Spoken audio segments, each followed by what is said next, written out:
What is up, killers? Kev here, and today back with a brand new episode of 5 new console mods to hit the Bethesda on the website this week. This is going to be episode 435 within my series, but without further ado guys, let's just jump straight into the video. Enhanced Rifton is going to be coming in at 67.4 kilobytes of a download, which I do believe, touch black and wood at this current point in time, is going to be the lowest download size for something that is going to be an overhaul within a settlement. Adds a little bit more detail into Riften. This is not just your standard overhaul to do with Riften itself. Candles have been selectively placed around in alleys and pathways to give it a little bit more of a sort of a depth feel to the actual city. Obviously, as small details are spread outside of Riften, such as statues, flowers, and crates too. This is kind of like a JK mod in my opinion, but this one is obviously done by Imperial Agent 1992. Again, does all of these across all platforms. So if you are viewing this on any console, do not worry, you will be able to get it. Even PC users can pick this up if you do seem fit to grab this particular one. Again, if you want to see a full mod showcase of this particular mod by Imperial Agent or of any other particular of his mods, he does have a YouTube channel which goes into a massive description of what they entail too. Again, I link that down in the description. Have a little look, check him out. He uploads pretty much daily on the site and within YouTube. It's baffling how he gets the time. Goblins, Mihail, monsters and animals. Hopefully I'm pronouncing that correctly. Probably didn't absolutely slaughter it, but you guys as always will let me know down in the comment section below. This one is coming in at 42.5 megabytes of download. This is going to be a permitted port from the nexusmods.com, so do not worry about it going absolutely anywhere. That is in quotations in the description. Not too sure how true it is, but we're going to take the mod author's word from this particular one. Again, port from the nexusmods.com. For this one, adds one new creature, such as the Goblin, in 6 variants of it too. Going to be the standard Goblin, Goblin Archer, Goblin Scimitar, the Goblin Berserker, Goblin Shaman, and the Goblin Warlord. All variations will spawn in a tribe, usually within a cluster together. The Shaman now drops a new staff, which is brilliant too, and the Goblin camps can be found scattered around the world, mainly to do within the woods. More low-level common creatures to your game if you want that. This is going to be a beautiful one of those particular mods. Pretty much can find these anywhere into Emerald Shard Mine, and they pretty much kicking around outside there. They're pretty easy, but be warned, they do kind of build up a little bit of damage as they are going to be within packs. Stormbreaker, coming in at 505.6 kilobytes of a download. Ahoy, there'll be a ship moaned off the north coast of Skyrim, and after breathing within the cap to do with the game, the cards are now up to you and belonging to you. This one is going to be your very own pirate ship, which is what I'm trying to say. Fully crewed, fully nav meshed, the crew quarters and captain quarters are no rest zones, meaning you can store as much booty as you want within there and nothing will happen to it. It will be staying there, no one will come and nick it, it won't reset. Usually with particular player homes, if you do want to call it this sort of particular thing, then if you put something in there or you take something, it automatically resets or deletes itself. Do not worry about that one.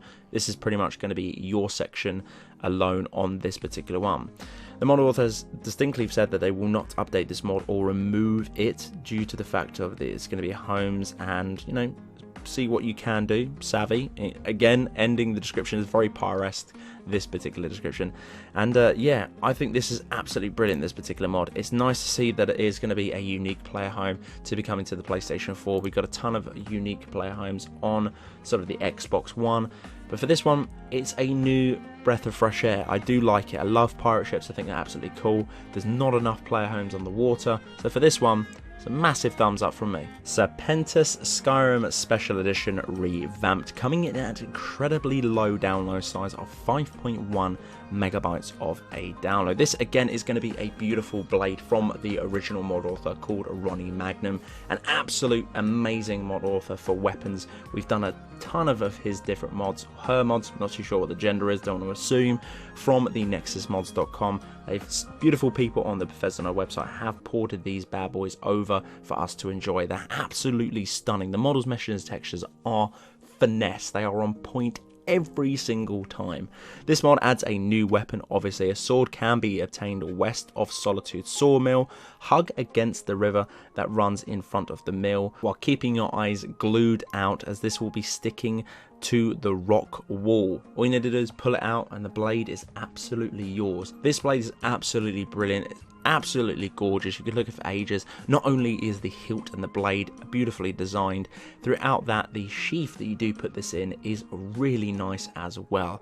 Again guys, go and grab this one. Insanely low download size. It's definitely worth trying, as it is going to be a free blade and it's going to look absolutely stunning. Mithril, a high elf mage follower and marriageable mate, coming in at a baffling 1.1 kilobytes of a download.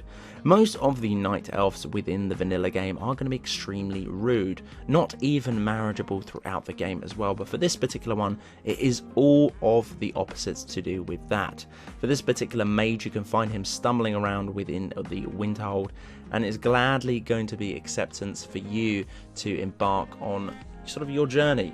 Get him along with you, have a great time. This one is really cool. I love this particular mage. It's very nice to see. You don't usually see sort of mainly Nord followers or other different types like that. It's very strange that we do see sort of a high elf or even elves within the game as followers. But for this one, the basic ones of this is obviously going to be a male, an elemental battle mage. It's going to be the class. The max level of this follower is going to be 200. Marriageable, yes, follower, obviously. Equipment is going to be master robes of destruction and a steel dagger. Very minimalistic, but you guys can change that to whatever you want. And the spells for this one are going to be such as Wall of Flames, Wall of Frost, Wall of Storm, Greater Ward, Close Wounds, Paralyze, Iron Flesh, Icy Spear, Candlelight, and many more. Perks such as Stealth of 80, which is really good for a follower within that class. Adjust to Shock and Frost, Flame, all going to be 60, and Destruction Dual Cast is going to be there too, with a magic resist of 70. So pretty high stats and sort of a nice acquirement of stats too for this particular Battle Mage follower. Overall, a really cool one to have a little look. Aesthetically too, this sort of particular follower does look really nice as well. Again, really beautiful download size and going to be on all platforms. So guys, that's the end of this particular video. Hopefully you guys did enjoy. This has been episode 435 within my series. Guys, if you did enjoy, I'd very much appreciate a like on this video. It does help me out an awful lot. If you're new around here too and you haven't already, consider clicking that subscribe button. It's absolutely free. And if you haven't too, make sure to click that little bell. You will get a notification in some way, shape or form every single time I pop a banger like this out onto the channel. But until the next one guys, Killerkev here and Killerkev out.